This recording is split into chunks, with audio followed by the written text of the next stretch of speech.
Dear friends, ಎಲ್ರಿಗೂ ನಮಸ್ಕಾರ. ಜ್ಞಾನಗಂಗೋತ್ರಿ ಸಂಸ್ಥೆಯ ಇನ್ಕ್ವೆಸ್ಟ್ ಪ್ರಚಲಿತ ಘಟನೆಗಳ ಸರಣಿಗೆ ತಮ್ಮೆಲ್ಲರಿಗೂ ಮತ್ತೊಮ್ಮೆ ಸ್ವಾಗತ. ಇವತ್ತು ನಾವು ಸಂಚಿಕೆ ಸಂಖ್ಯೆ 775 ಡಿಸ್ಕಸ್ ಮಾಡ್ತಾ ಇದ್ದೇವೆ. ದಿನಾಂಕ 8 ಮತ್ತು 9 ನವೆಂಬರ್ 2024. ಸೊ ಇವತ್ತಿನ ಅಪ್ಡೇಟ್ಸನ್ನು ತಿಳಿಯೋದಕ್ಕಿಂತ ಮುಂಚೆ ಕಳೆದ ಸಂಚಿಕೆಯ ಪ್ರಶ್ನೆಗಳ ಉತ್ತರಗಳು. ಪ್ರಶ್ನೆ ಸಂಖ್ಯೆ 1ಕ್ಕೆ ಆಪ್ಷನ್ ಸಿ ಮತ್ತು ಪ್ರಶ್ನೆ ಸಂಖ್ಯೆ 2ಕ್ಕೆ ಆಪ್ಷನ್ ಎ ಸರಿ ಉತ್ತರವಾಗಿರುತ್ತೆ. ಹಾಗಿದ್ರೆ ಇವತ್ತಿನ ಮೊದಲನೇ ಪ್ರಶ್ನೆಗೆ ಬರೋಣ. ಲೈವ್ ಆಕ್ಷನ್ ಕಿರುಚಿತ್ರ ವಿಭಾಗದಲ್ಲಿ ಯಾವ ಕನ್ನಡ ಕಿರುಚಿತ್ರವು ಆಸ್ಕರ್ 2025ಕ್ಕೆ ಅರ್ಹತೆಯನ್ನು ಪಡೆದಿದೆ? So which Kannada short film has qualified for the Oscars 2025 in the live action short film category? So ನಾನು ಕೊಟ್ಟಿರ್ತಕ್ಕಂಥ ಪ್ರಶ್ನೆ ಮುಂದಿನ ವರ್ಷ ಕೊಡ್ತಾ ಇರ್ತಕ್ಕಂಥ ಆಸ್ಕರ್ ಅವಾರ್ಡ್ಸ್ಗೆ ಸಂಬಂಧಪಟ್ಟಿದ್ದು. ಆಸ್ಕರ್ ಅಂದರೆ ನಮಗೆ ಗೊತ್ತು, ಇದು ಚಲನಚಿತ್ರಗಳಿಗೆ ಸಂಬಂಧಪಟ್ಟಿರ್ತಕ್ಕಂಥ ಪ್ರಶಸ್ತಿ ಆಗಿರುತ್ತೆ. ಸೊ ಈ ಒಂದು ಪ್ರಶಸ್ತಿಗೆ ಆಯ್ಕೆ ಪ್ರಕ್ರಿಯೆ ಈಗಾಗಲೇ ಪ್ರಾರಂಭವಾಗಿರುತ್ತೆ. ಸೊ ಈ ಒಂದು ಆಯ್ಕೆ ಪ್ರಕ್ರಿಯೆಯಲ್ಲಿ ನಮ್ಮ ಕರ್ನಾಟಕದ ಒಂದು ಸಾಕ್ಷ್ಯಚಿತ್ರ ಶಾರ್ಟ್ ಫಿಲಮ್ ಒಂದು ಕ್ವಾಲಿಫೈ ಆಗಿರುತ್ತೆ. ಸೊ ಆ ಒಂದು ಶಾರ್ಟ್ ಫಿಲಮ್ನ ಹೆಸರೇನು ಅನ್ನೋದು ನಮ್ಮ ಪ್ರಶ್ನೆ ಆಗಿರುತ್ತೆ. ಸೊ ಈ ಪ್ರಶ್ನೆಗೆ ಸರಿಯಾದ ಉತ್ತರ ಸೂರ್ಯಕಾಂತಿ ಹೂಗೆ ಮೊದಲು ಗೊತ್ತಾಗಿದ್ದು ಅಥವಾ sunflowers were the first ones to know ಅಂತಕ್ಕಂಥದ್ದು. ಸೊ ಈ ಒಂದು ಚಲನಚಿತ್ರದ ಒಂದು ಟೈಟಲ್ ಅಥವಾ ಶೀರ್ಷಿಕೆ ಆಗಿರೋದನ್ನ ನಾವು ನೋಡ್ಬೋದಾಗಿರುತ್ತೆ. ಸೊ ಇದು ನಮ್ಮ ಕನ್ನಡ ಶಾರ್ಟ್ ಫಿಲಮ್ ಆಗಿರುತ್ತೆ, ಸಾಕ್ಷ್ಯಚಿತ್ರ ಅಂತ ಹೇಳ್ತೇವೆ. ಸೊ ಇದು ಈಗ ಆಸ್ಕರ್ಗೆ ಅರ್ಹತೆಯನ್ನ ಪಡೆದಿರ್ತಕ್ಕಂಥದ್ದನ್ನ ನಾವು ನೋಡ್ಬೋದಾಗಿರುತ್ತೆ.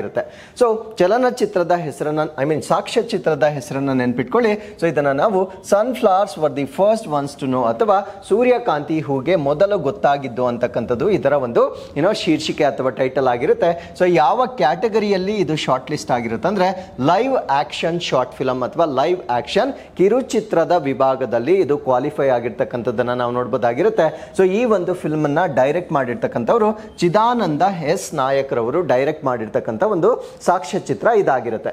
ಸೊ ಇದರ ಹೈಲೈಟ್ಸ್ ಅನ್ನ ನಾವು ನೋಡೋದಾದ್ರೆ ಈ ಒಂದು ಸಾಕ್ಷ್ಯಚಿತ್ರಕ್ಕೆ ಆಲ್ರೆಡಿ ಈ ಕೇನ್ಸ್ ಫಿಲ್ಮ್ ಫೆಸ್ಟಿವಲ್ ಅಂತ ಮಾಡ್ತಾರೆ. ಸೊ ಈ ಒಂದು ಕೇನ್ಸ್ ಫಿಲ್ಮ್ ಫೆಸ್ಟಿವಲ್ ಅಲ್ಲಿ ಇದಕ್ಕೆ ಫಸ್ಟ್ ಪ್ರೈಸ್ ಆಲ್ರೆಡಿ ಸಿಕ್ಕಿರ್ತಕ್ಕಂಥದ್ದನ್ನ ನಾವು ನೋಡಬಹುದಾಗಿರುತ್ತೆ. ಸೊ ಅದಾದ್ಮೇಲೆ ಇದು ಬೆಸ್ಟ್ ಇಂಡಿಯನ್ ಕಾಂಪಿಟಿಷನ್ ಅವಾರ್ಡ್ ಅನ್ನು ಕೂಡ ವಿನ್ ಮಾಡಿರುತ್ತೆ. ಸೊ ಈ ಒಂದು ಅವಾರ್ಡ್ ಏನಿರುತ್ತೆ, ಸೊ ಇದು Bengaluru international short film festival ಅಲ್ಲಿ ಆಗಿರ್ತಕ್ಕಂಥ ಒಂದು ಹಬ್ಬ ಅಥವಾ ಒಂದು ಫೆಸ್ಟಿವಲ್ ಏನಿರುತ್ತೆ. ಸೊ ಅದರಲ್ಲಿ ಬೆಸ್ಟ್ ಇಂಡಿಯನ್ ಕಾಂಪಿಟಿಷನ್ ಅವಾರ್ಡ್ ಅನ್ನು ಕೂಡ ಗೆದ್ದಿರ್ತಕ್ಕಂಥ ಒಂದು ಸಾಕ್ಷ್ಯ ಚಿತ್ರವಾಗಿ ನಾವು ಇದನ್ನ ಕನ್ಸಿಡರ್ ಮಾಡಬಹುದಾಗಿರುತ್ತೆ.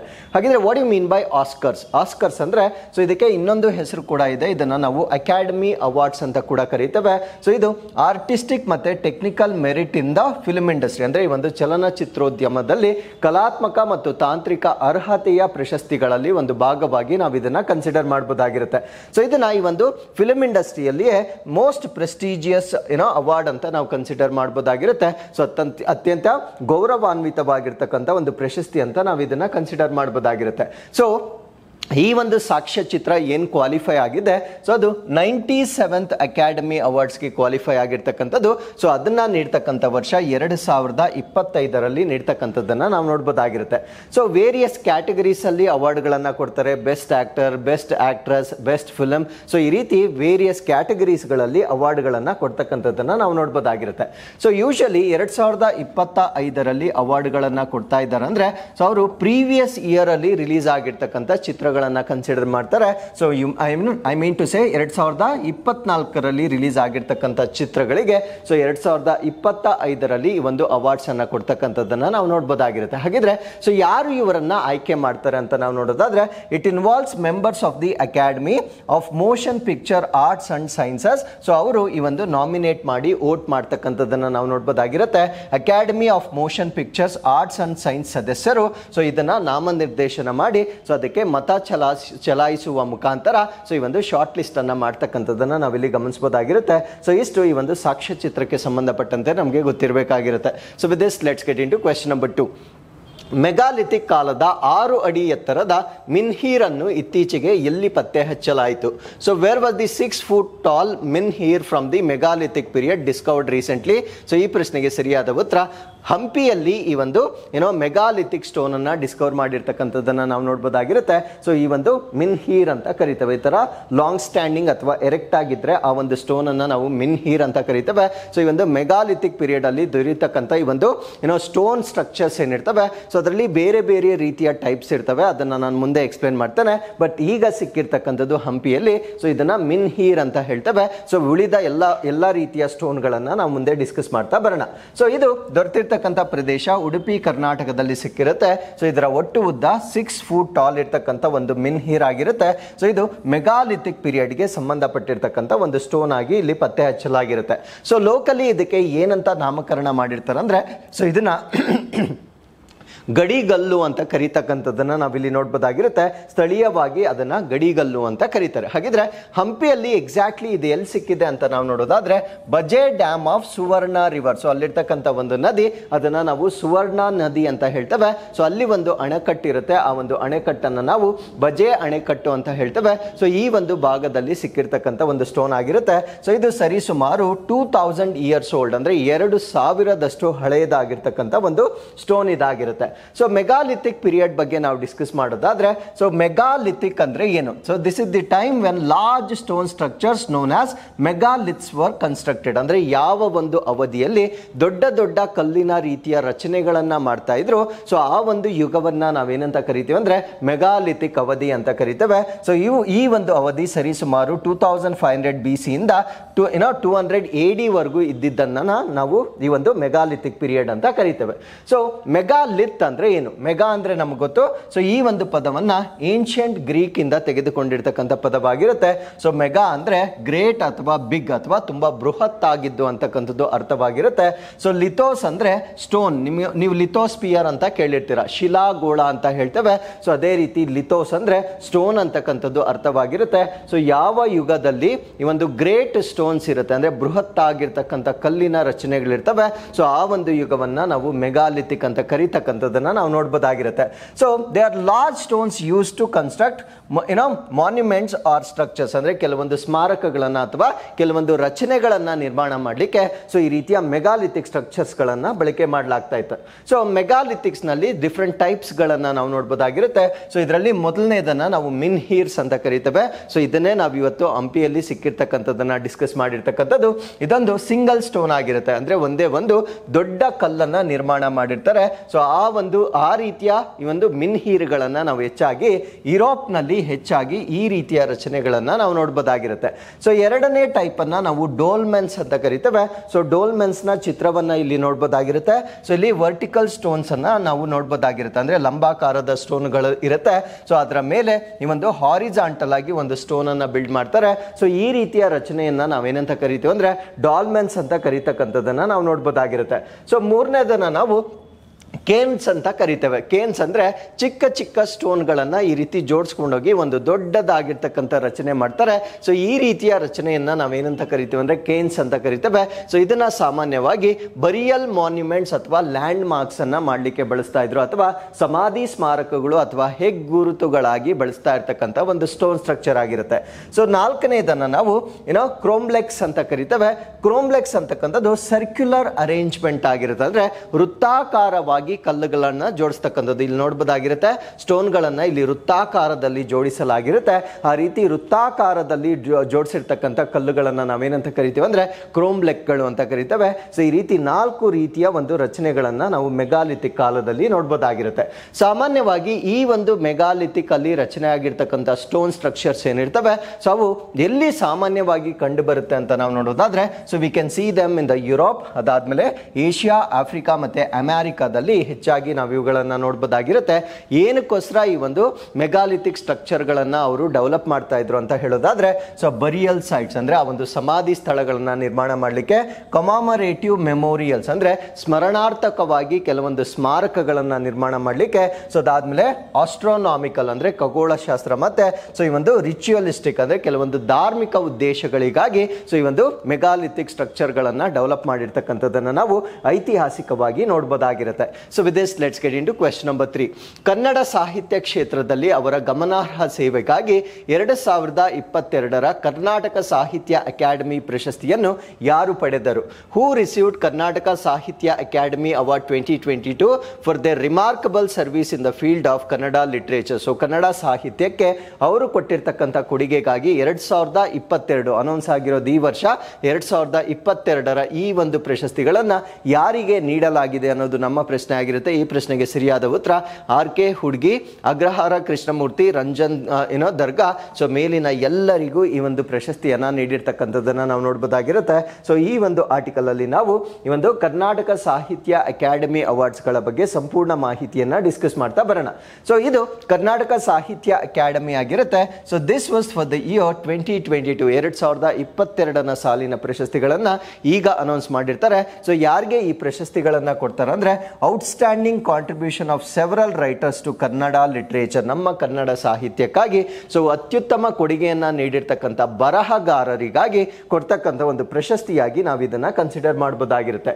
ಸೊ ಯಾರ್ಯಾರಿಗೆ ಈ ಒಂದು ಅವಾರ್ಡ್ ಅನ್ನ ಹಾನರ್ ಮಾಡಿದ್ದಾರೆ? ಸೊ ಅಗ್ರಹಾರ ಕೃಷ್ಣಮೂರ್ತಿ ಅವರಿಗೆ, ಸೊ ಅದಾದ್ಮೇಲೆ RK ಹುಡ್ಗಿ, ಅದಾದ್ಮೇಲೆ ರಂಜನ್ ದರ್ಗಾ, ಇಂದಿರಾ ಹೆಗ್ಡೆ, ಮತ್ತೆ ತಂಬಾಡಿ ರಾಮಯ್ಯ ಅಂತ ಕರಿತೇವೆ. ಸೊ ತುಂಬಾಡಿ ರಾಮಯ್ಯ ಅಂತ ಹೇಳ್ತೇವೆ. ಸೊ ಇಷ್ಟು ಜನಕ್ಕೆ ಈ ಒಂದು ಅವಾರ್ಡ್ ಅನ್ನ ಕೊಟ್ಟಿರ್ತಕ್ಕಂಥದ್ದನ್ನ ನಾವಿಲ್ಲಿ ಗಮನಿಸಬಹುದಾಗಿರುತ್ತೆ.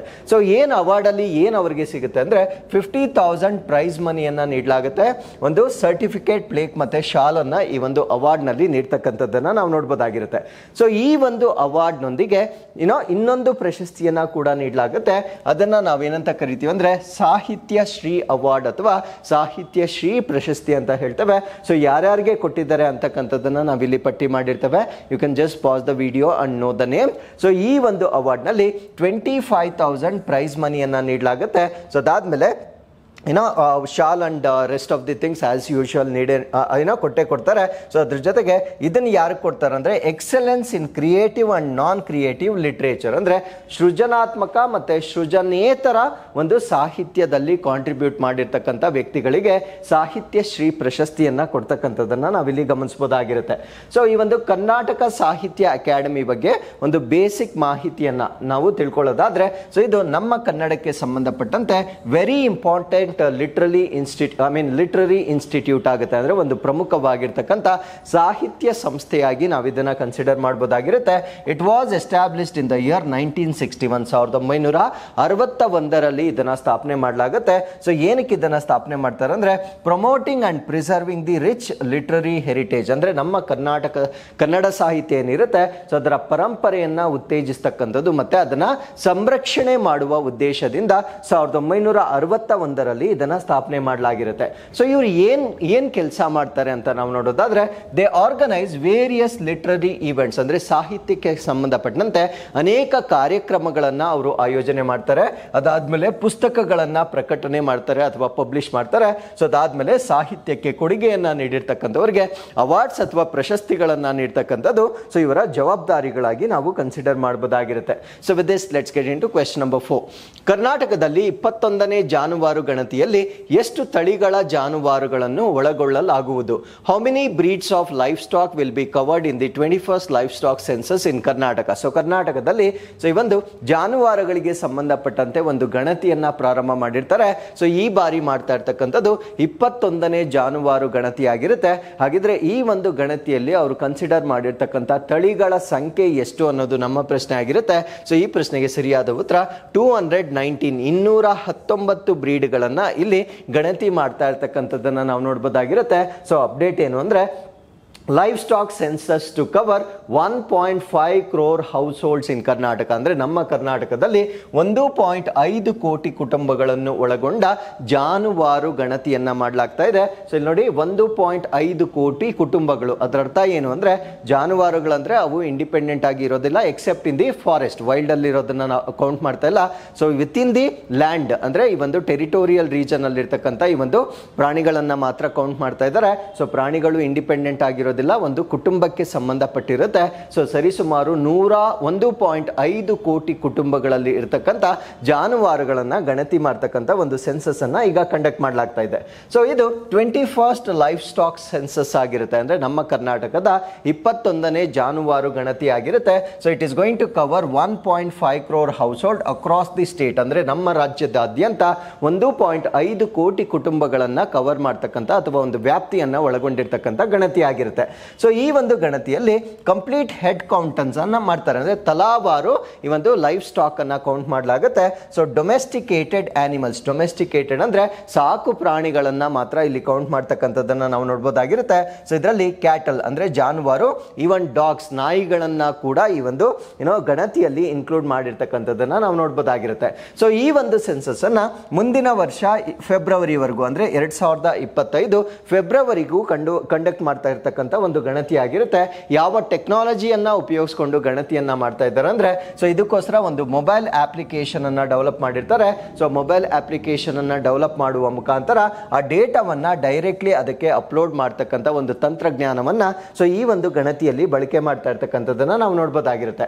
ಸೊ ಟೋಟಲ್ ಎಷ್ಟು ಸ್ಪೀಶೀಸ್ ಇಲ್ಲಿ ಕವರ್ ಮಾಡ್ತಾ ಇದ್ದಾರೆ ಅಂದ್ರೆ, it covers 16 species and 219 breeds of life stock. ಅಂದ್ರೆ ಇದರಲ್ಲಿ 16 ಪ್ರಾಣಿಗಳು ಮತ್ತೆ 219 ಜಾನುವಾರುಗಳನ್ನ ಒಳಗೊಂಡಿರ್ತಕ್ಕಂಥದ್ದು ಅಥವಾ ಬ್ರೀಡ್ಸ್ ಗಳನ್ನ ಒಳಗೊಂಡಿರ್ತಕ್ಕಂಥದ್ದನ್ನ, ತಳಿಗಳನ್ನ ಒಳಗೊಂಡಿರ್ತಕ್ಕಂಥದ್ದನ್ನ ನಾವು ನೋಡ್ಬೋದಾಗಿರುತ್ತೆ.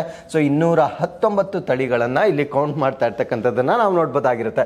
ಸೊ ಇದರಲ್ಲಿ ಕೌಸ್ ಹಸುಗಳಾಗಿರ್ಬೋದು, ಬೊಫೆಲೋಸ್ ಎಮ್ಮೆಗಳಾಗಿರ್ಬೋದು, ಶೀಪ್ ಕುರಿ, ಗೋಟ್ ಮೇಕೆ, ಹಾರ್ಸಸ್ ಕುದುರೆ, ಡಾಂಕೀಸ್ ಕತ್ತೆಗಳು, ಕ್ಯಾಮೆಲ್ಸ್, ಪಿಗ್ಸ್, ಡಾಗ್ಸ್, ಅದಾದ್ಮೇಲೆ ಚಿಕನ್ಸ್, ಈವನ್ ಕೋಳಿಗಳನ್ನ ಕೂಡ ಇದರಲ್ಲಿ ಇನ್ಕ್ಲೂಡ್ ಮಾಡಿರ್ತಾರೆ.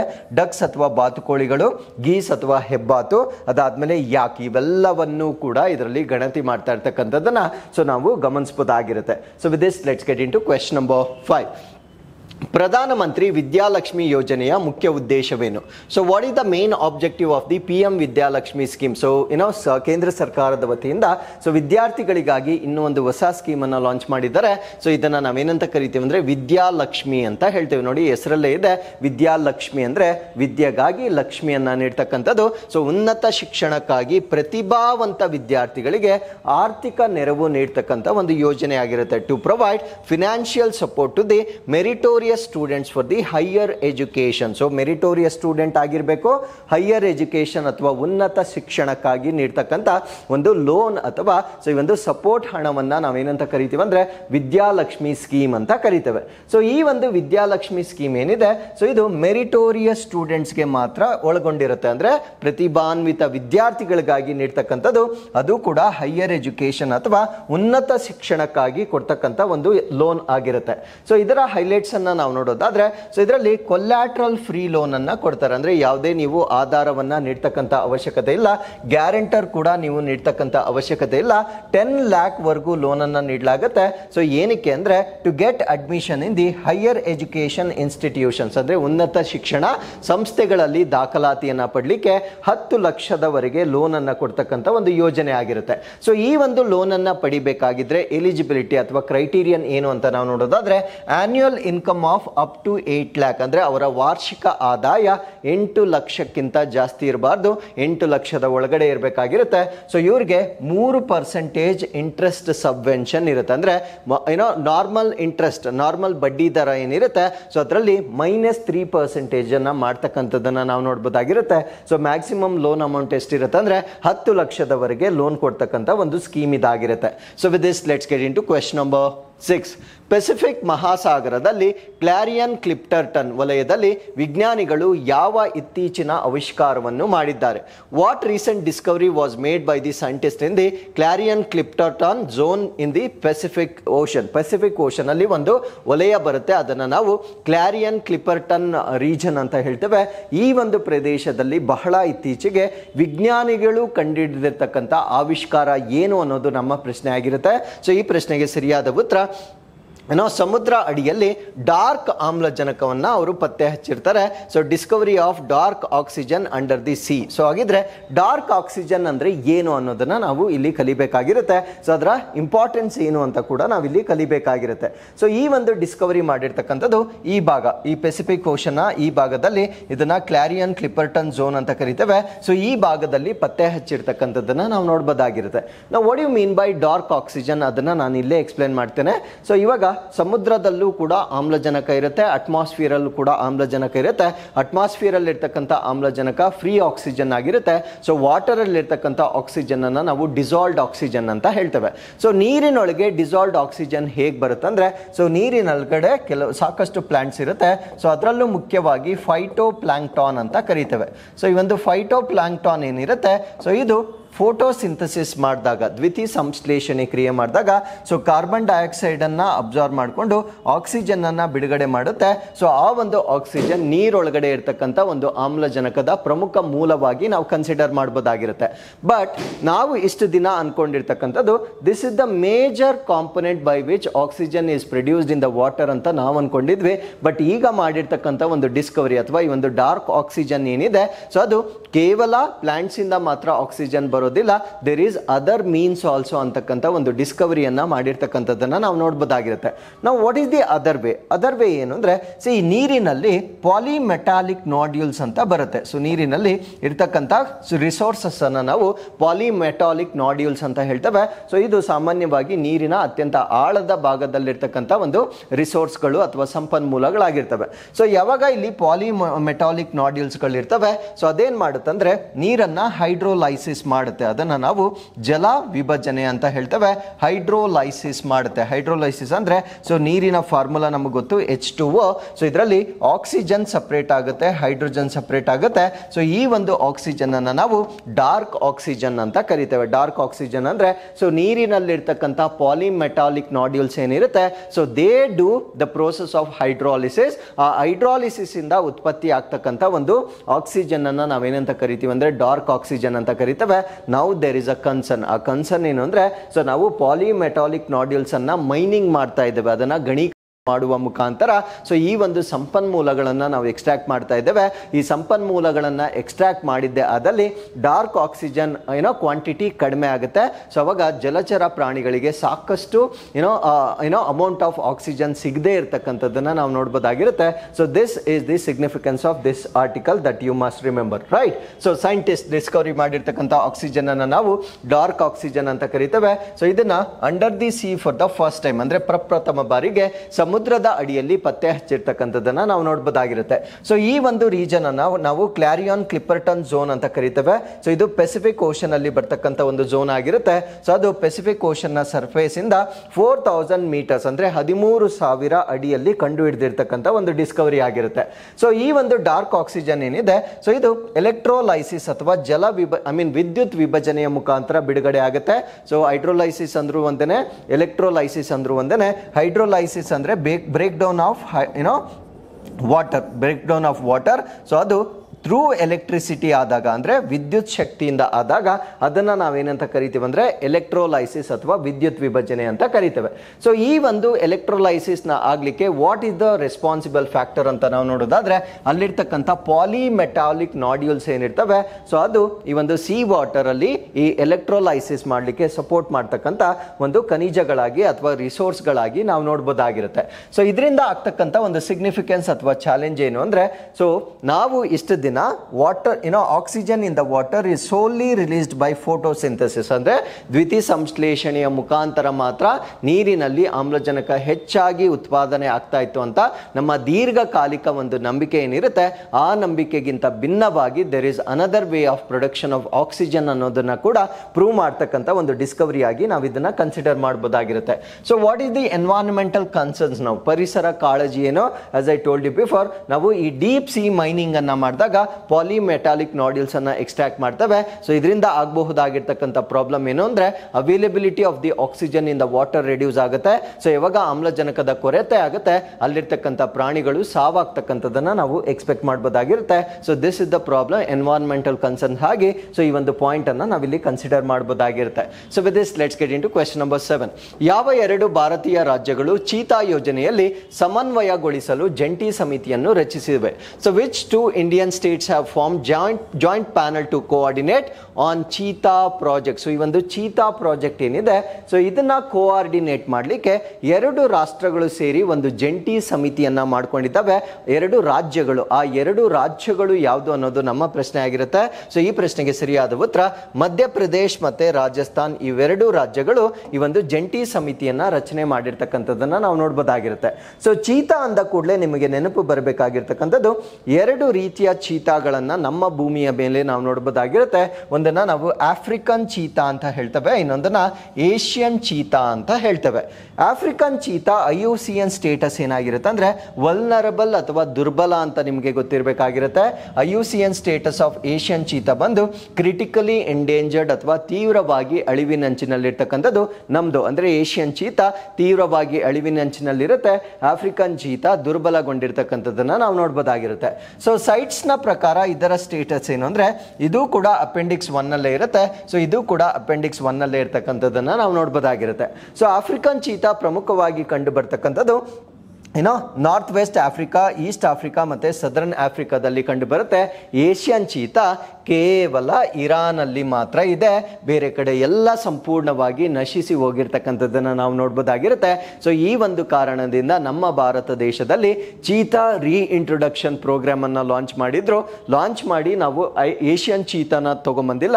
ನಾವು ತಗೊಂಬಂದಿರೋದು ಯಾವುದು ಅಂದ್ರೆ ಆಫ್ರಿಕನ್ ಚೀತಾವನ್ನ ಸೌತ್ ಆಫ್ರಿಕಾ ಮತ್ತೆ ನೆಮೀಬಿಯಾ ರಾಷ್ಟ್ರಗಳಿಂದ ನಮ್ಮ ಭಾರತ ದೇಶಕ್ಕೆ ನಾವು ತಂದಿರ್ತಕ್ಕಂಥದ್ದನ್ನ ನಿಮ್ಗೆ ಗೊತ್ತೇ ಇರುತ್ತೆ. ಸೊ ಅದಾದ್ಮೇಲೆ ಇವೆರಡರಲ್ಲಿ ಯಾವುದು ಫಿಸಿಕಲಿ ದೊಡ್ಡದಾಗಿರುತ್ತೆ ಅಂದ್ರೆ ನೋಡ್ಲಿಕ್ಕೆ ಗಾತ್ರದಲ್ಲಿ ಯಾವುದು ದೊಡ್ಡದಾಗಿರುತ್ತೆ ಅಂದ್ರೆ ಅಫ್ಕೋರ್ಸ್ ನೀವು ಆಫ್ರಿಕನ್ ರೇಸ್ ಮತ್ತೆ ಏಷ್ಯನ್ ರೇಸ್ ಅನ್ನ ನಾವು ನೋಡಿದಾಗ ಆಫ್ರಿಕನ್ ರೇಸ್ ಯಾವಾಗಲೂ ಕೂಡ ಜೈಗಾಂಟಿಕ್ ಇರ್ತಾರೆ, ಅಂದ್ರೆ ತುಂಬಾ ಬೃಹತ್ ಆಗಿರ್ತಾರೆ. ಅದೇ ರೀತಿ ಚೀತಾ ಕೂಡ ನಮ್ಮ ಏಷ್ಯನ್ ಚೀತಾಗೆ ಆಫ್ರಿಕನ್ ಚೀತಾನ ಕಂಪೇರ್ ಮಾಡ್ಕೊಂಡಾಗ ಸೊ ಅದು ಬೃಹತ್ ಆಗಿರ್ತಕ್ಕಂಥದ್ದನ್ನ ನಾವು ನೋಡ್ಬೋದಾಗಿರುತ್ತೆ. ಸೊ ಈಗ ನಾವು ಅಪ್ಡೇಟ್ಗೆ ಬರೋಣ. ಸೊ ಅಪ್ಡೇಟ್ ಏನು ಅಂದ್ರೆ ಮಧ್ಯಪ್ರದೇಶ್ ಮತ್ತೆ ರಾಜಸ್ಥಾನ ಒಂದು ಚೀತಾನ ಪ್ರೊಟೆಕ್ಟ್ ಮಾಡಲಿಕ್ಕೆ ಒಂದು ಜಾಯಿಂಟ್ ಕಮಿಟಿಯನ್ನ ಮಾಡ್ಕೊಂಡಿದ್ದಾವೆ. So what is the reason? ನಮ್ಗೆ ಗೊತ್ತು, ಈ ಮಧ್ಯಪ್ರದೇಶದಲ್ಲಿ ಇಲ್ಲೊಂದು ಕುನೋ ನ್ಯಾಷನಲ್ ಪಾರ್ಕ್ ಅಂತ ಬರುತ್ತೆ. ಸೊ ನಾವು ನಮೀಬಿಯಾ ಮತ್ತೆ ಸೌತ್ ಆಫ್ರಿಕಾದಿಂದ ಚೀತಾಗಳನ್ನ ಇಂಟ್ರೊಡ್ಯೂಸ್ ಮಾಡಿರ್ತಕ್ಕಂಥದ್ದು ಈ ಭಾಗ. ಸೊ ಈ ಮ್ಯಾಪ್ ನಲ್ಲಿ ನಾವು ನೋಡೋದಾದ್ರೆ ಸರಿಸುಮಾರು ಒಂದು ಈ ಭಾಗದಲ್ಲಿ ಬರುತ್ತೆ. ಸೊ ಇದನ್ನ ನಾವು ಕುನೋ ನ್ಯಾಷನಲ್ ಪಾರ್ಕ್ ಅಂತ ಹೇಳ್ತೇವೆ. ಸೊ ಈಗ ಇಲ್ಲಿ ನಾವು ಇಂಟ್ರೊಡ್ಯೂಸ್ ಮಾಡಿರ್ತಕ್ಕಂಥ ಚೀತಾಗಳು ಅದರ ರೀಪ್ರೊಡಕ್ಷನ್ ಸಕ್ಸಸ್ಫುಲ್ ಆಗಿ ಅದರ ಸಂಖ್ಯೆ ಇನ್ಕ್ರೀಸ್ ಆಗ್ತಾ ಇದೆ. ಸೊ ಯಾವಾಗ ಅದರ ಸಂಖ್ಯೆ ಇನ್ಕ್ರೀಸ್ ಆಗ್ತಾ ಇದೆ, so this is where we have ರಾಜಸ್ಥಾನದಲ್ಲಿ ಇಲ್ಲಿ ರಣತಂಬೋರ್ ಇರುತ್ತೆ. ಸೊ ಚೀತಾಗಳು ಈ ಕಡೆಗೆ ಮೈಗ್ರೇಟ್ ಆಗ್ತಾ ಇದ್ದಾವೆ. ಅಂದ್ರೆ ಸೊ ಈ ಒಂದು ಮಧ್ಯಪ್ರದೇಶದಿಂದ ಅವು ರಾಜಸ್ಥಾನಕ್ಕೆ ಮೈಗ್ರೇಟ್ ಆಗ್ತಾ ಇರ್ತಕ್ಕಂಥದ್ದನ್ನ ನಾವು ನೋಡ್ಬೋದಾಗಿರುತ್ತೆ. ಸೊ ಯಾವಾಗ ಈ ಚೀತಾಗಳು ರಾಜಸ್ಥಾನಕ್ಕೆ ಮೈಗ್ರೇಟ್ ಆಗುತ್ತೆ, ನಾವು ಅದನ್ನ ಸ್ಟಾಪ್ ಮಾಡೋಕ್ಕಾಗಲ್ಲ. ಬಿಕಾಸ್ ವೈಲ್ಡ್ ಲೈಫ್ ಏನಿರುತ್ತೆ ಸೊ ಅದು ಇಷ್ಟ ಬಂದಿದ್ದ ಪ್ರದೇಶದಲ್ಲಿ ಅದನ್ನ ಇರ್ಲಿಕ್ಕೆ ನಾವು ಅವಕಾಶ ಮಾಡ್ಕೊಳ್ಬೇಕು. ಸೊ ಅದನ್ನೇನಾದ್ರೂ ನಾವು ಬ್ಲಾಕ್ ಮಾಡಿದ್ರೆ ಸೊ ಅದು ಸತ್ತೋಗ್ತಕ್ಕಂಥ ಒಂದು ಸಾಧ್ಯತೆ ಇರುತ್ತೆ. ಬಿಕಾಸ್ ಪ್ರತಿಯೊಂದು ಜಿಯೋಗ್ರಫಿಕಲ್ ಏರಿಯಾಗೆ ಒಂದು ಕ್ಯಾರಿಯಿಂಗ್ ಕೆಪಾಸಿಟಿ ಅಂತ ಇರುತ್ತೆ, ಭೌಗೋಳಿಕ ಸಾಮರ್ಥ್ಯ ಅಂತ ಕರಿತೇವೆ. ಸೊ ಪ್ರಾಣಿಗಳಿಗೆ ಇಷ್ಟು ವಿಸ್ತೀರ್ಣದಲ್ಲಿ ಇಷ್ಟೇ ಪ್ರಾಣಿಗಳು ಇರ್ತಕ್ಕಂಥ ಒಂದು ಈಕ್ವೇಶನ್ ಇರುತ್ತೆ, ಅಷ್ಟು ಜೀವಿಗಳು ಮಾತ್ರ ಅಲ್ಲಿ ಬದುಕಲಿಕ್ಕೆ ಸಾಧ್ಯವಾಗುತ್ತೆ. ಯಾವಾಗ ಅದು ಇನ್ಕ್ರೀಸ್ ಆಗುತ್ತೆ, ಅದು ಬೇರೆ ಜಿಯೋಗ್ರಫಿಕಲ್ ಏರಿಯಾಗೆ ಮೂವ್ ಆಗ್ತಕ್ಕಂಥದ್ದನ್ನ ನಾವು ನೋಡ್ಬೋದಾಗಿರುತ್ತೆ. ಸೊ ಆ ಒಂದು ಕಾನ್ಸೆಪ್ಟ್ ಅನ್ನ ನಾವು ಜಿಯೋಗ್ರಫಿಕಲ್ ಕೆಪಾಸಿಟಿ ಅಂತ ಹೇಳ್ತೇವೆ ಅಥವಾ ಕ್ಯಾರಿಯಿಂಗ್ ಕೆಪಾಸಿಟಿ ಅಂತ ಹೇಳ್ತೇವೆ. ಸೊ ಈಗ ಈ ಒಂದು ಕುನೋ ನ್ಯಾಷನಲ್ ಪಾರ್ಕ್ ನಲ್ಲಿ ಚೀತಾಗಳ ಸಂಖ್ಯೆ ಇನ್ಕ್ರೀಸ್ ಆಗ್ತಾ ಇರುವ ಕಾರಣದಿಂದ so they are moving towards Ranthambore ಕಡೆಗೆ ಮೂವ್ ಆಗ್ತಾ ಇರ್ತಕ್ಕಂಥದ್ದನ್ನ ನಾವು ನೋಡ್ಬೋದಾಗಿರುತ್ತೆ. ಸೊ ಯಾವಾಗ ಅವು ಮೂವ್ ಆಗ್ತವೆ, ಅವು ಮೂವ್ ಆಗ್ತಕ್ಕಂಥ ಒಂದು ಲೈನ್ ಅನ್ನ ನಾವೇನಂತ ಕರಿತೀವಿ ಅಂದ್ರೆ ಕಾರಿಡಾರ್ಸ್ ಅಂತ ಕರಿತೇವೆ. ಆ ಕಾರಿಡಾರ್ಸ್ ಅನ್ನ ಪ್ರೊಟೆಕ್ಟ್ ಮಾಡ್ಬೇಕು ಇವಾಗ. ಯಾಕಂದ್ರೆ ಬೇರೆ ಯಾರಾದ್ರೂ ಹಂಟ್ ಮಾಡ್ತಕ್ಕಂಥದ್ದಾಗ್ಲಿ ಅಥವಾ ಅದನ್ನ ಪೋಚಿಂಗ್ ಮಾಡ್ತಕ್ಕಂಥದ್ದಾಗ್ಲಿ ಸೊ ಈ ರೀತಿಯ ಘಟನೆಗಳು ನಡೀತಕ್ಕಂಥ ಒಂದು ಸಾಧ್ಯತೆ ಇರುತ್ತೆ. ಸೊ ಅದರಿಂದ ಅದು ಮೈಗ್ರೇಟ್ ಆಗ್ತಕ್ಕಂಥ ಒಂದು ಲೈನ್ ಏನಿರುತ್ತೆ ಆ ಕಾರಿಡಾರ್ಸ್ ಅನ್ನ ಪ್ರೊಟೆಕ್ಟ್ ಮಾಡಬೇಕಾಗಿರುತ್ತೆ. ಸೊ ಆ ಪ್ರೊಟೆಕ್ಟ್ ಮಾಡುವ ಕಾರಣದಿಂದ ಮಧ್ಯಪ್ರದೇಶ್ ಮತ್ತು ರಾಜಸ್ಥಾನ್ ಇಬ್ರು ಕೂಡ ಒಂದು ಜಾಯಿಂಟ್ ಕಮಿಟಿಯನ್ನ ಮಾಡ್ಕೊಂಡಿರ್ತಾರೆ. ಆ ಜಾಯಿಂಟ್ ಕಮಿಟಿಯ ಬಗ್ಗೆ ನಾವು ಈ ಒಂದು ಆರ್ಟಿಕಲ್ ಅಲ್ಲಿ ಡಿಸ್ಕಸ್ ಮಾಡ್ತಾ ಇದ್ದೇವೆ. ಸೊ ಇದನ್ನ ನಾವು ಏನಂತ ಕರಿತೀವಿ ಅಂದ್ರೆ ಜಾಯಿಂಟ್ ಪ್ಯಾನಲ್ ಅಂತ ಕರಿತೇವೆ. ಸೊ ಇದು ಗವರ್ಮೆಂಟ್ ಆಫ್ ಮಧ್ಯಪ್ರದೇಶ ಮತ್ತೆ ರಾಜಸ್ಥಾನ್ ನಡುವೆ ಮಾಡಿಕೊಂಡಿರ್ತಕ್ಕಂಥ ಒಂದು ಜಾಯಿಂಟ್ ಪ್ಯಾನಲ್ ಆಗಿರುತ್ತೆ. ಸೊ ಏನಕ್ಕೆ ಇದನ್ನ ಮಾಡ್ಕೊಂಡಿರ್ತಾರೆ ಅಂದ್ರೆ ಚೀತಾ ಪ್ರಾಜೆಕ್ಟ್ ಏನಿರುತ್ತೆ ಅದನ್ನ ಕೋಆರ್ಡಿನೇಟ್ ಮಾಡಲಿಕ್ಕೆ ಅಥವಾ ಸಮನ್ವಯವಾಗಿ ನಿರ್ವಹಣೆ ಮಾಡಲಿಕ್ಕೆ ಮಾಡಿಕೊಂಡಿರ್ತಕ್ಕಂಥ ಒಂದು ಪ್ಯಾನಲ್ ಆಗಿರುತ್ತೆ. ಸೊ ಈ ಒಂದು ಪ್ಯಾನಲ್ ನಿಂದ ಆಗ್ತಕ್ಕಂಥ ಒಂದು ಅಡ್ವಾಂಟೇಜ್ ಅಡ್ವಾಂಟೇಜ್ ಏನು ಅಂದರೆ ನಮ್ಮ ಕನ್ಸರ್ವೇಷನ್ ಎಫರ್ಟ್ಸ್ ಏನಿದ್ದಾವೆ ಅಂದರೆ ಅದನ್ನು ಸಂರಕ್ಷಣೆ ಮಾಡ್ತಕ್ಕಂಥ ಪ್ರಯತ್ನಗಳೇನಿದ್ದಾವೆ, ಸೊ ಚೀತಾ ಪಾಪ್ಯುಲೇಷನನ್ನು ನಮ್ಮ ಭಾರತ ದೇಶದಲ್ಲಿ ಇನ್ಕ್ರೀಸ್ ಮಾಡ್ತಕ್ಕಂಥದ್ದು, ಸೊ ಅದಕ್ಕೆ ಪೂರಕವಾಗಿ ಈ ಒಂದು ಪ್ಯಾನಲ್ ಕೆಲಸ ಮಾಡ್ತಕ್ಕಂಥದ್ದನ್ನು ನಾವು ನೋಡ್ಬೋದಾಗಿರುತ್ತೆ. ಸೊ ಇದರ ಫಾರ್ಮೇಷನ್ ಏನಿದೆ, the panel was established in the response to incident that cheetahs are straying Kuno national park into Rajasthan. So ನಾನು ಮ್ಯಾಪಲ್ಲಿ ಎಕ್ಸ್ಪ್ಲೈನ್ ಮಾಡಿದಾಗೆ, ಸೊ ಚೀತಾಗಳೇನಿದೆ ಕುನೋ ನ್ಯಾಷನಲ್ ಪಾರ್ಕ್ನಿಂದ ರಾಜಸ್ಥಾನ್ ಕಡೆ ಮೂವ್ ಆಗ್ತಾ ಇರ್ತಕ್ಕಂಥದ್ದನ್ನು ನಾವು ನೋಡ್ಬೋದಾಗಿರುತ್ತೆ. ಸೊ ಈ ಒಂದು ಕಾರಣಕ್ಕಾಗಿ ಈ ಪ್ಯಾನಲ್ ಅನ್ನ ರಚನೆ ಮಾಡಿರ್ತಕ್ಕಂಥದ್ದನ್ನು ನಾವು ನೋಡ್ಬೋದಾಗಿರುತ್ತೆ. ವಾಟ್ ಇಸ್ ದ ಆಬ್ಜೆಕ್ಟಿವ್, ಇದರ ಉದ್ದೇಶ ಏನು ಅಂತ ನಾವು ನೋಡೋದಾದ್ರೆ, ಡೆವಲಪ್ ಅಂಡ್ ಮ್ಯಾನೇಜ್ ಕಾರಿಡಾರ್ಸ್, ಅಂದ್ರೆ ಅವು ಮೂವ್ ಆಗ್ತಕ್ಕಂಥ ಒಂದು ಲೈನ್ ಏನಿರುತ್ತೆ ಆ ಕಾರಿಡಾರ್ಗಳನ್ನು ಡೆವಲಪ್ ಮಾಡ್ತಕ್ಕಂಥದ್ದು, ಡೆವಲಪ್ ಮಾಡೋದ್ರ ಜೊತೆಗೆ ಅದನ್ನು ಮ್ಯಾನೇಜ್ ಮಾಡಬೇಕು ಅಥವಾ ನಿರ್ವಹಣೆ ಮಾಡಬೇಕು. ಸೇಫ್ ಮೂವ್ಮೆಂಟ್ ಅಂಡ್ ಕನ್ಸರ್ವೇಷನ್, ಅಂದರೆ ಅವುಗಳು ಎರಡೂ ರಾಜ್ಯಗಳ ನಡುವೆ ಮೂವ್ ಏನಾಗುತ್ತೆ, ಸೊ ಅದಕ್ಕೆ ಸುರಕ್ಷತೆಯನ್ನು ಒದಗಿಸುವ ಕಾರಣದಿಂದ ಈ ಒಂದು ಜಾಯಿಂಟ್ ಪ್ಯಾನಲ್ ಅನ್ನು ಮಾಡಿರ್ತಕ್ಕಂಥದ್ದನ್ನು ನಾವು ನೋಡಬಹುದಾಗಿರುತ್ತೆ. ಸೊ ಇದರ ಜೊತೆಗೆ ಅಲ್ಲಿರ್ತಕ್ಕಂಥ ಒಂದು ಆಫೀಸರ್ಸ್ ಏನಿರ್ತಾರೆ ಅವರ ಕೆಪಾಸಿಟಿಯನ್ನು ಕೂಡ ಬಿಲ್ಡ್ ಮಾಡಲಾಗುತ್ತೆ. ಆ ಫ್ರಂಟ್ ಲೈನ್ ಸ್ಟಾಫ್ ಇರ್ಬೋದು, ಅದಾದ್ಮೇಲೆ ಅಲ್ಲಿರ್ತಕ್ಕಂಥ ಆಫೀಸರ್ಸ್ ಇರ್ಬೋದು, ಅವರಿಗೆ ಈ ಚೀತಾವನ್ನು ಹ್ಯಾಂಡಲ್ ಮಾಡ್ತಕ್ಕಂಥ ಒಂದು ತರಬೇತಿಯನ್ನ ಕೂಡ ನೀಡಲಾಗುತ್ತೆ. ಸೊ ಅದನ್ನ ನಾವು ಸಾಮರ್ಥ್ಯ ವೃದ್ಧಿ ಅಥವಾ ಕೆಪಾಸಿಟಿ ಬಿಲ್ಡಿಂಗ್ ಅಂತ ಕರೀತೇವೆ. ಸೊ ಇದರ ಜೊತೆಗೆ ಟೂರಿಸಂ ಕೂಡ ಇಂಪ್ರೂವ್ ಆಗುತ್ತೆ. So there is a possible increase in tourism of both the states, ಎರಡೂ ರಾಜ್ಯಗಳಲ್ಲಿ ಪ್ರವಾಸೋದ್ಯಮ ಇಂಪ್ರೂವ್ ಆಗುತ್ತೆ. ಸೊ ಈ ಒಂದು ಜಾಯಿಂಟ್ ಪ್ಯಾನಲ್ ಅನ್ನ ಮಾಡುವ ಮುಖಾಂತರ ಪ್ರವಾಸೋದ್ಯಮನ ಕೂಡ ಪ್ರಮೋಟ್ ಮಾಡ್ತಕ್ಕಂಥದ್ದನ್ನು ನಾವಿಲ್ಲಿ ಪ್ರಮುಖವಾಗಿ ಗಮನಿಸಬಹುದಾಗಿರುತ್ತೆ. ಸೊ ಇದು ಯಾರ ಲೀಡರ್ಶಿಪ್ ನಲ್ಲಿ ನಡೆಯುತ್ತೆ ಅಂದ್ರೆ, ಈ ಒಂದು ಪ್ಯಾನಲ್ ಅನ್ನ ಯಾರು ಮುಂದಾಳತ್ವ ವಹಿಸ್ತಾರೆ ಅಂತ ನಾವು ನೋಡೋದಾದ್ರೆ, principal chief conservators of forest of Madhya Pradesh ಮತ್ತೆ ರಾಜಸ್ಥಾನ್, ಮತ್ತೆ ಮಧ್ಯಪ್ರದೇಶ್ ಮತ್ತು ರಾಜಸ್ಥಾನದ ಪ್ರಧಾನ ಮುಖ್ಯ ಅರಣ್ಯ ಸಂರಕ್ಷಣಾಧಿಕಾರಿಗಳು ಎರಡೂ ರಾಜ್ಯಗಳಲ್ಲಿ ಮುಖ್ಯಸ್ಥರಾಗಿ ಇಲ್ಲಿ ಪಾಲ್ಗೊಳ್ತಕ್ಕಂಥದ್ದನ್ನ ನಾವು ನೋಡಬಹುದಾಗಿರುತ್ತೆ. ಅದ್ರ ಜೊತೆಗೆ ಚೀಫ್ ವೈಲ್ಡ್ ಲೈಫ್ ವಾರ್ಡನ್ ಕೂಡ ಇರ್ತಾರೆ, ಅಂದ್ರೆ ಎರಡೂ ರಾಜ್ಯಗಳ ಮುಖ್ಯ ವನ್ಯಜೀವಿ ವಾರ್ಡನ್ಗಳು ಕೂಡ ಇರ್ತಾರೆ. ಸೊ ಇವರು they are appointed as joint chairpersons of the committee, ಅಂದ್ರೆ ಈ ಒಂದು ಸಮಿತಿ ಏನಿರುತ್ತೆ ಸೊ ಇದರ ಅಧ್ಯಕ್ಷರನ್ನಾಗಿ ನೇಮಕ ಮಾಡಿರ್ತಕ್ಕಂಥದ್ದನ್ನ, ಅಂದ್ರೆ ಜಂಟಿ ಅಧ್ಯಕ್ಷರು ಇಬ್ರು ಕೂಡ ಇರ್ತಾರೆ. ಸೊ ಇಬ್ಬರನ್ನು ಜಂಟಿ ಅಧ್ಯಕ್ಷರಾಗಿ ನೇಮಕ ಮಾಡಿರ್ತಕ್ಕಂಥದ್ದನ್ನ ಸೊ ಈ ಒಂದು ಪ್ಯಾನಲ್ ಅಲ್ಲಿ ನಾವು ಅಬ್ಸರ್ವ್ ಮಾಡಬಹುದಾಗಿರುತ್ತೆ. So with this let's get into question number 8. ಮಣಿಪುರದಲ್ಲಿ ನಿಂಗೋಲ್ ಚಕ್ಕೋಬಾ ಪ್ರಾಥಮಿಕವಾಗಿ ಯಾವ ಸಮುದಾಯದಿಂದ ಆಚರಿಸಲಾಗುತ್ತದೆ? So Ningol Chakkouba is celebrated primarily by which community in Manipur? So ಮಣಿಪುರ್ನಲ್ಲಿ ಇರ್ತಕ್ಕಂಥ ಒಂದು ಸಮುದಾಯ ಒಂದು ಹಬ್ಬವನ್ನ ಆಚರಣೆ ಮಾಡುತ್ತೆ. ಆ ಒಂದು ಹಬ್ಬವನ್ನ ನಾವೇನಂತ ಕರಿತೀವಿ ಅಂದ್ರೆ ಲಿಂಗೋ ಚೌಕೋಬಾ ಅಂತ ಕರಿತೇವೆ. ಈ ಹಬ್ಬವನ್ನ ಆಚರಣೆ ಮಾಡ್ತಕ್ಕಂಥ ಮಣಿಪುರ್ನ ಕಮ್ಯುನಿಟಿ ಯಾವುದು ಅನ್ನೋದು ಪ್ರಶ್ನೆ ಆಗಿರುತ್ತೆ. ಸೊ ಈ ಪ್ರಶ್ನೆಗೆ ಸರಿಯಾದ ಉತ್ತರ ಮೈಟಿ ಕಮ್ಯುನಿಟಿ ಇದನ್ನ ಸೆಲೆಬ್ರೇಟ್ ಮಾಡ್ತಕ್ಕಂಥದ್ದನ್ನ ನಾವು ನೋಡಬಹುದಾಗಿರುತ್ತೆ. ಸೊ ಹಬ್ಬಗಳಿಗೆ ಸಂಬಂಧಪಟ್ಟಂತೆ ಪ್ರಶ್ನೆಗಳನ್ನ ಸರ್ವೇ ಸಾಮಾನ್ಯವಾಗಿ ಕೇಳ್ತಾ ಇರ್ತಾರೆ. ಸೊ ಈ ಒಂದು ನಿಂಗೋಲ್ ಚೌಕೋಬಾ ಯಾವ ರಾಜ್ಯಕ್ಕೆ ಸಂಬಂಧಪಟ್ಟಿದ್ದು ಅಂದ್ರೆ ಮಣಿಪುರ್ ಅಂತ ನಮಗೆ ಗೊತ್ತಿರಬೇಕಾಗಿರುತ್ತೆ. ಯಾವ ಕಮ್ಯುನಿಟಿ ಅಂದ್ರೆ ನಮಗೆ ಮೈಟಿ ಕಮ್ಯುನಿಟಿ ಅಂತ ಗೊತ್ತಿರಬೇಕಾಗಿರುತ್ತೆ. ಸೊ ಈ ಹಬ್ಬದಲ್ಲಿ ಏನ್ ಮಾಡ್ತಾರೆ ಎಲ್ಲ ಇಲ್ಲೇ ಎಕ್ಸ್ಪ್ಲೇನ್ ಮಾಡ್ತೀನಿ. ಸೊ ಮಿಕ್ಕಿದ ವಿಷಯಗಳನ್ನ ನೀವು PDF ನಲ್ಲಿ ನೋಡಬಹುದಾಗಿರುತ್ತೆ. It's very very simple. So ನಮ್ಮ ಮನೆಯ ಹೆಣ್ಣು ಮಕ್ಕಳನ್ನ ಮದುವೆ ಮಾಡಿ ಕೊಟ್ಟಿರ್ತಾರೆ. ಸೊ ಅವರನ್ನ ಮತ್ತೆ ನಮ್ಮ ತವರು ಮನೆಗೆ ಕರೆಸ್ಕೊಂಡು ಆ ಒಂದು ಪೂಜೆಗಳನ್ನ ನಿರ್ವಹಿಸ್ತಕ್ಕಂಥ ಒಂದು ಹಬ್ಬವಾಗಿರುತ್ತೆ. Very very simple. ಸೊ ಈ ಒಂದು ಹಬ್ಬವನ್ನ ನಾವೇನಂತ ಕರಿತೀವಿ ಅಂದ್ರೆ ಸೊ ನಿಂಗೋ ಚೌಕೋಬಾ ಫೆಸ್ಟಿವಲ್ ಅಂತ ಕರಿತೇವೆ. ಸೊ ಈ ಒಂದು ಫೆಸ್ಟಿವಲ್ ಅನ್ನ ಮೈಟಿ ಕಮ್ಯುನಿಟಿ ಅವರು ನಡೆಸ್ತಾರೆ. ಸೊ ಇದು reunion of married sisters with their families, ಅಂದ್ರೆ ಮದುವೆ ಆಗಿರ್ತಕ್ಕಂಥ ಸಹೋದರಿಯರನ್ನ ಸೊ ಅವರ ತವರು ಮನೆಗೆ ಕರೆಸ್ಕೊಳ್ತಕ್ಕಂಥ ಒಂದು ಹಬ್ಬವಾಗಿರುತ್ತೆ. ಯೂಶುವಲಿ ಅವರ ಬ್ರದರ್ಸ್ ಏನಿರ್ತಾರೆ ಸೊ ಅವರನ್ನ ಇನ್ವೈಟ್ ಮಾಡ್ತಕ್ಕಂಥ ಒಂದು ಹಬ್ಬವಾಗಿ ನಾವು ಇದನ್ನ ಕನ್ಸಿಡರ್ ಮಾಡಬಹುದಾಗಿರುತ್ತೆ. So with this let's get into question number 9. Mahasagar ಶೃಂಗಸಭೆ ಸರಣಿಯನ್ನು ಯಾವ ವರ್ಷದಲ್ಲಿ ಪ್ರಾರಂಭಿಸಲಾಯಿತು? In which year was Mahasagar summit series launched? ಈ ಪ್ರಶ್ನೆಗೆ ಸರಿಯಾದ ಉತ್ತರ ಮಹಾಸಾಗರ ಸೀರೀಸ್ ಅನ್ನ ಲಾಂಚ್ ಮಾಡಿರ್ತಕ್ಕಂಥ ವರ್ಷ 2003. ಸೊ ಇದರ ಬಗ್ಗೆ ನಾವು ಯಾಕೆ ಡಿಸ್ಕಸ್ ಮಾಡ್ತಾ ಇದ್ದೀವಿ ಅಂದ್ರೆ ನೇವಿ ಹೋಸ್ಟ್ ಥರ್ಡ್ ಮಹಾಸಾಗರ ಸಮಿಟ್. ಈಗ ಸೊ ಈ ಮಹಾಸಾಗರ ಸಮಿಟ್ ಅಂತಕ್ಕಂಥದ್ದು ನೇವಿ ಅಥವಾ ನೌಕಾಪಡೆಗೆ ಸಂಬಂಧಪಟ್ಟಿದ್ದು. ಆಬ್ವಿಯಸ್ಲಿ ಅದು ಸಾಗರ ಅಂದ ಕೂಡಲೇ ನೇವಿಗೆ ಅದು ಸಂಬಂಧಪಟ್ಟಿರಬೇಕು.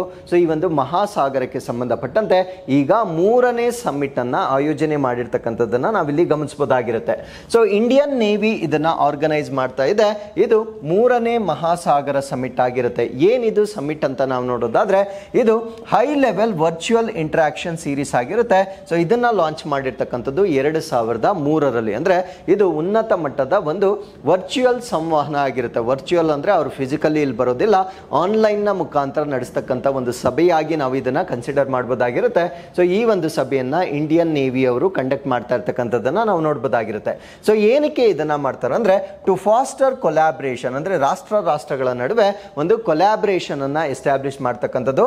ಅದಾದ್ಮೇಲೆ among maritime heads across the Indian Ocean region, ಅಂದ್ರೆ ಇಂಡಿಯನ್ ಓಷನ್ ರೀಜನ್ ಅಥವಾ ಸೊ ಈ ಒಂದು ಹಿಂದೂ ಮಹಾಸಾಗರ ಪ್ರದೇಶದಲ್ಲಿ ಇರ್ತಕ್ಕಂಥ ಸಮುದ್ರದ ಮುಖ್ಯಸ್ಥರ ನಡುವೆ ಒಂದು ಸಕ್ರಿಯ ಭದ್ರತೆಯನ್ನ ಏರ್ಪಡಿಸ್ತಕ್ಕಂಥದ್ದು under a framework of active security and growth for all in the region. ಅಂದ್ರೆ ಒಂದು ಚೌಕಟ್ಟಿದೆ, ಒಂದು ಫ್ರೇಮ್ ವರ್ಕ್ ಇದೆ. ಆ ಫ್ರೇಮ್ ವರ್ಕ್ ಅನ್ನ ನಾವೇನಂತ ಕರಿತೀವಿ ಅಂದ್ರೆ security and growth for all in the region ಅಂತ ಇದೆ. ಅಂದ್ರೆ ಈ ಒಂದು ಹಿಂದೂ ಮಹಾಸಾಗರದ ಅಕ್ಕಪಕ್ಕದಲ್ಲಿರ್ತಕ್ಕಂಥ ರಾಷ್ಟ್ರಗಳ ಎಲ್ಲರ ಭದ್ರತೆ ಅಂತಕ್ಕಂಥ ಒಂದು ಚೌಕಟ್ಟಿದೆ. ಆ ಒಂದು ಚೌಕಟ್ಟಿನ ಅಡಿಯಲ್ಲಿ ಒಂದು ಸೌಹಾರ್ದತೆಯನ್ನ ವ್ಯಕ್ತಪಡಿಸ್ತಕ್ಕಂಥ ಒಂದು ಸಮಿಟ್ ಆಗಿ ಅಥವಾ ಒಂದು ಶೃಂಗಸಭೆಯಾಗಿ ಸೊ ಈ ಒಂದು ಮಹಾಸಾಗರ್ ಸಭೆಯನ್ನ ನಾವಿಲ್ಲಿ ಕನ್ಸಿಡರ್ ಮಾಡಬಹುದಾಗಿರುತ್ತೆ. ಸೊ ಇದರ ಥೀಮ್ ಏನು ಅಂತ ನಾವು ನೋಡೋದಾದ್ರೆ training cooperation to mitigate common maritime security challenges in Indian Ocean region. ಅಂದ್ರೆ ಈ ಒಂದು ಹಿಂದೂ ಮಹಾಸಾಗರ ವಲಯದಲ್ಲಿ ಸಾಮಾನ್ಯ ಕಡಲ ಭದ್ರತಾ ಸವಾಲುಗಳನ್ನು ತಗ್ಗಿಸಲು ತರಬೇತಿ ಸಹಕಾರ ಅಂತಕ್ಕಂಥದ್ದು ಈ ವರ್ಷದ ಥೀಮ್ ಆಗಿ ನಾವು ನೋಡಬಹುದಾಗಿರುತ್ತೆ. So with this we have come to snippets. Swiss burqa ban to take effect from 2025. So Switzerland ನಲ್ಲಿ ಈಗ ಬುರ್ಕಾ ಧರಿಸ್ತಕ್ಕಂಥದ್ದನ್ನ ಬ್ಯಾನ್ ಮಾಡಿರ್ತಾರೆ. ಸೊ ಇದು 2025ರಿಂದ ಜಾರಿಗೆ ಬರ್ತಾ ಇರ್ತಕ್ಕಂಥದ್ದನ್ನ ನಾವು ನೋಡಬಹುದಾಗಿರುತ್ತೆ. ಸೊ ಈ ಒಂದು ನಿರ್ಧಾರವನ್ನ ತೆಗೆದುಕೊಂಡಿರ್ತಕ್ಕಂಥ ರಾಷ್ಟ್ರ ಸ್ವಿಟ್ಜರ್ಲ್ಯಾಂಡ್ ಆಗಿರುತ್ತೆ. ಸೊ ಇದು ಈ ಒಂದು ಬ್ಯಾನ್ ಏನಿರುತ್ತೆ ಇದನ್ನ ರೆಸಲ್ಯೂಷನ್ ಪಾಸ್ ಮಾಡಿರ್ತಕ್ಕಂಥದ್ದು 2021ರಲ್ಲಿ prohibiting facial coverings in public spaces, ಅಂದ್ರೆ ಈ ಒಂದು ಸಾರ್ವಜನಿಕ ಸ್ಥಳಗಳಲ್ಲಿ ಸೊ ಮುಖವನ್ನ ಕವರ್ ಮಾಡ್ತಕ್ಕಂಥದ್ದನ್ನ ಸೊ 2021ರಲ್ಲಿ ರೆಫರೆಂಡಮ್ ಅನ್ನ ಮಾಡಿರ್ತಾರೆ. ಸೊ ಅದನ್ನ 2025ರಿಂದ ಜಾರಿಗೆ ತರ್ತಾ ಇರ್ತಕ್ಕಂಥದ್ದನ್ನ ನಾವು ನೋಡಬಹುದಾಗಿರುತ್ತೆ. ಸೊ ಈ ರೀತಿ ಏನಾದ್ರೂ ಪಬ್ಲಿಕ್ ಪ್ಲೇಸ್ ಅಲ್ಲಿ ಅವರು ಮುಖವನ್ನ ಕವರ್ ಮಾಡ್ಕೊಂಡಿದ್ದು ಕಂಡು ಬಂದಲ್ಲಿ 1,000 ಸ್ವಿಸ್ ಫ್ರಾಂಕ್ ಅನ್ನ ಅವರಿಗೆ ಫೈನ್ ಆಗಿ ಅಥವಾ ಪೆನಾಲ್ಟಿ ಆಗ್ತಕ್ಕಂಥದ್ದನ್ನ ನಾವು ನೋಡಬಹುದಾಗಿರುತ್ತೆ. ಸೊ ಈ ಒಂದು ರೂಲ್ ಏನಿದೆ ಏರೋಪ್ಲೇನ್ಸ್ ಅಲ್ಲಿ ಅಪ್ಲೈ ಆಗೋದಿಲ್ಲ. ಡಿಪ್ಲೊಮ್ಯಾಟಿಕ್ ಮತ್ತೆ ಕನ್ಸುಲರ್ ಪ್ರಿಮೈಸಿಸ್ ಗಳಲ್ಲಿ ಅಂದ್ರೆ ರಾಜತಾಂತ್ರಿಕ ಒಂದು ಸಂಸ್ಥೆಗಳಲ್ಲಿ ಇದು ಅಪ್ಲಿಕಬಲ್ ಆಗೋದಿಲ್ಲ. ಪ್ಲೇಸ್ ಆಫ್ ವರ್ಷಿಪ್ ಅಂದ್ರೆ ದೇವಸ್ಥಾನಗಳು ಅಥವಾ whatever their religious places ಏನಿರುತ್ತೆ ಸೊ ಅಲ್ಲಿ ಅಪ್ಲಿಕಬಲ್ ಆಗೋದಿಲ್ಲ. ಸೊ ಅದರ್ ಸೀಕ್ರೆಟ್ ಸೈಟ್ ಅಂದ್ರೆ ಬೇರೆ ಬೇರೆ ಪವಿತ್ರ ಸ್ಥಳಗಳಲ್ಲಿ ಇದು ಅಪ್ಲೈ ಆಗೋದಿಲ್ಲ. ಸೊ ಅದಾದ್ಮೇಲೆ ಫೇಶಿಯಲ್ ಕವರಿಂಗ್ ಅನ್ನ ಸಪೋಸ್ ಹೆಲ್ತ್ ರಿಲೇಟೆಡ್ ಇಶ್ಯೂಸ್ ಇದ್ರೆ ಅದನ್ನ ಅಲೋ ಮಾಡಬೇಕಾಗಿರುತ್ತೆ. ಸೇಫ್ಟಿ, ವೆದರ್ ಕಂಡೀಷನ್ಸ್ ಆಗಿರ್ಬೋದು, ನೇಟಿವ್ ಕಸ್ಟಮ್ಸ್ ಆಗಿರ್ಬೋದು, ಆರ್ಟಿಸ್ಟಿಕ್ ಮತ್ತೆ ಎಂಟರ್ಟೈನ್ಮೆಂಟ್ ಪರ್ಪಸ್ ಆಗಿರ್ಬೋದು, ಮತ್ತೆ ಅಡ್ವರ್ಟೈಸಿಂಗ್ ಆಗಿರ್ಬೋದು. ಸೊ ಇದಕ್ಕೆ ಮಾತ್ರ ವಿನಾಯಿತಿಯನ್ನ ಕೊಟ್ಟಿರ್ತಕ್ಕಂಥದ್ದನ್ನ ನಾವಿಲ್ಲಿ ನೋಡಬಹುದಾಗಿರುತ್ತೆ. ಸೊ ಇಲ್ಲಿಗೆ so we come to inquest challenge number 775 ಬಂದಿರ್ತೇವೆ. ಸೊ ವಿಡಿಯೋನ ಇಲ್ಲಿ ಪಾಸ್ ಮಾಡ್ಕೊಳ್ಳಿ. ಸೊ ದಯವಿಟ್ಟು ಪ್ರಶ್ನೆಗಳನ್ನ ಓದಿ ನಿಧಾನವಾಗಿ ಸೊ ಆ ಪ್ರಶ್ನೆಗಳಿಗೆ ಸರಿಯಾದ ಉತ್ತರವನ್ನ ನೀವು ಕಮೆಂಟ್ಸ್ ಅಲ್ಲಿ ತಿಳಿಸಬಹುದಾಗಿರುತ್ತೆ. ಸೊ ಇದು ಪ್ರಶ್ನೆ ಸಂಖ್ಯೆ 1, ಇದು ಪ್ರಶ್ನೆ ಸಂಖ್ಯೆ 2 ಆಗಿರುತ್ತೆ. ಸೊ ಇಲ್ಲಿಗೆ ಇವತ್ತಿನ ಎಲ್ಲ ಅಪ್ಡೇಟ್ಸ್ ಕಂಪ್ಲೀಟ್ ಆಗಿರುತ್ತೆ. ಸೊ ಬಹಳಷ್ಟು ವಿದ್ಯಾರ್ಥಿಗಳು ಕಮೆಂಟ್ಸ್ ಅಲ್ಲಿ ಇದರ PDF ಎಲ್ಲಿ ಸಿಗುತ್ತೆ ಅಂತ ಕೇಳ್ತಾ ಇರ್ತಾರೆ.